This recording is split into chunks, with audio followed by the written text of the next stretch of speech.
And this is a neat trick you can use with your ultrasound machine. So on our Zonaris, it's a matter of pressing the F2 button to get you a split screen, and then you can freeze the image of the unaffected side and save an image of comparing both sides. So people use it for DVTs, and you use it for hips too.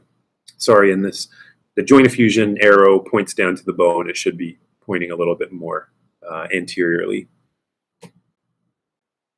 And just another example of the same, of this dark collection that sits over top of the anterior synovial recess. And debris, no debris, does it tell you? I don't, it'll get reported. Yeah. Synovial thickening will get reported. Hyperemia of the capsule will get reported. As an emergency provider, I don't think those things ever divert me and overwhelm things about the clinical finding. For me, it's always like, okay, effusion. And how does the kid look? So a kid with a debris-filled effusion who looks like a transient synovitis, I'm not going to do any more of a workup. And I don't really know the answer to the question of how dirty do you expect the appearance on ultrasound to be of a septic hip. We see so few here that I have to qualify what I say with, like, I don't have a lot of experience with it. And here you see some periosteal reaction or not? Kind of thickening of, the I think that's top part of the bone. synovium. Is that where you're talking about? Yeah. Yeah, I just think that that's synovial capsule thickening, and all that tells me is the same thing the effusion tells me, inflammation. Just another example of what a hip effusion can look like, but this time in a patient with a closed growth plate, but still pretty easy to see that big collection of fluid there. And yeah, it has some internal content, but that doesn't really give me much useful help.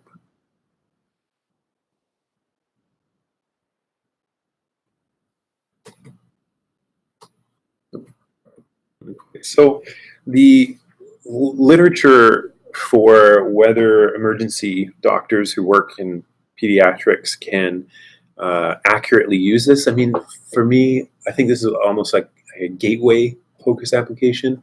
It's really easy. It's one image you're looking at. It's one plane. There's no like crazy rotation between ribs to try to get an apical 4. So it's certainly something we can do.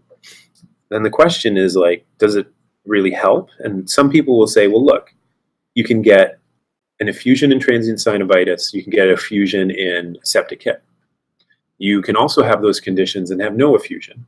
So if I got a limping kid and my physical exam suggests it's their hip, what does the ultrasound really gain me? Like, and they don't have an effusion. Well, I still say it's their hip. And they do have an effusion. Well, I already kind of knew it was their hip, and it's the clinical things that guide whether I think it's a septic joint or a transient synovitis. So the ultrasound's like a neat trick, but my physical exam is the most useful thing. And certainly there's times where, like, you have that kid that just screams and cries the whole time. Is it their foot? Is it their knee? My physical exam isn't useful. And then maybe there's some role. But I want you guys to keep in mind that idea that effusion or no effusion doesn't really change is it septic joint or is it transient synovitis. Where I do think it's more useful is, let's go back to this shot. So you have this view in a kid where you're nervous they have a septic hip. And your probe is on their hip, and you've got this shot, and it's not a slam dunk case, and they may need to go to the OR, but we're not entirely sure. So here at Sick Kids, we are spoiled. We would call orthopedics, and they would say, well, we're going to take them to the OR, sedate them, open up their hip. If there's fluid, we're going to do a washout. If there's not, then we're fine. That is not the way it works in the majority of the world. Yeah. So my mom had recently, like last year, she has both hips replaced with prosthetics, and she lives close to the Alaska border in British Columbia. And she began to have increasing hip pain and ended up in hospital afebrile with a hip that seemed irritated. And they were like, well, we need to do a hip aspiration to figure out if you have a septic joint. So we're going to wait for the airplane to come and fly you to Vancouver. And British Columbia has 2 air ambulance airplanes. And where you are in the province at the time, and it was winter and the weather was bad. And so she was in the small hospital there for 3 days, septic, thankfully not like ICU septic, waiting to go somewhere where they could aspirate the hip. And I was like, maybe I should fly there with an ultrasound machine, get this view, and then just holding the view there, all you have to do is drop a needle. You're not even doing an ultrasound guided approach. You've just localized your pocket. Then you look on the skin with your eyes for where the probe is, and you move the probe center and you push down, and you know you're not going to hit a vessel. I don't see a vessel in any of this view. I could put a Doppler box on ahead of time. But it's like you drop it until it hits bone, and then you pull back and you get your stuff, right? So what if you did it in a vessel too, you know? Like, yeah, fair enough. So give it to them. Fair enough. Fair enough. So I think this could be really useful when you're dealing with that kid and questions are like, do I need to transfer them? Can't I just get some fluid out and in an hour have my lab tell me, here's the cell count? No. Still, for all my bravado, have I ever done it? No, and you had the opportunity.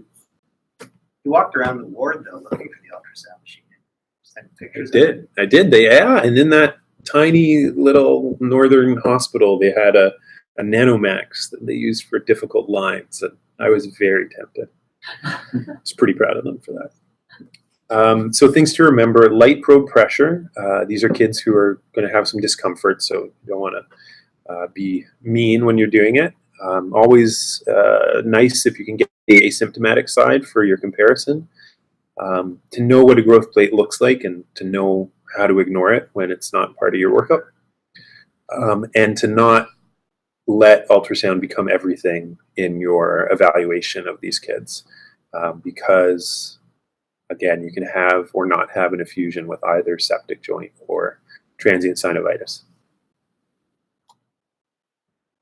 Okay, so just before we move on to our next case, does anyone who's joining us today have any hip stories they want to share?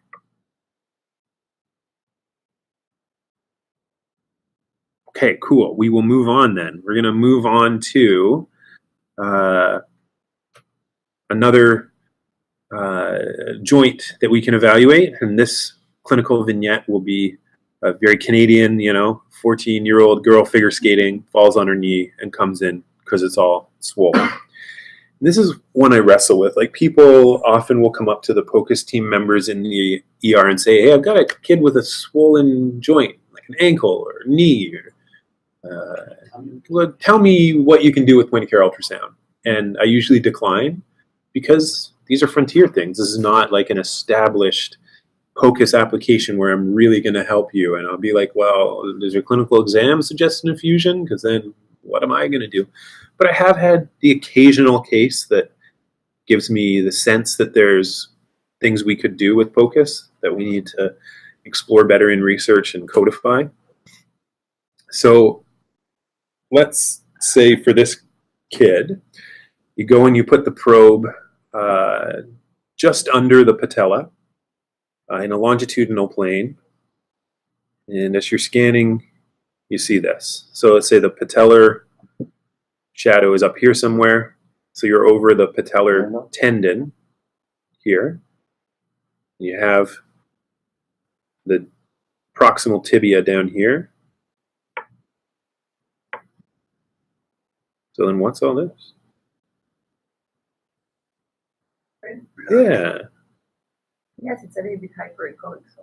Yep. So this was a traumatic knee hemarthrosis, which when you looked at the kid, they had that big swollen post-injury knee, and you could blot their patella. So you knew it was a knee effusion, and I don't think this ultrasound did anything for me.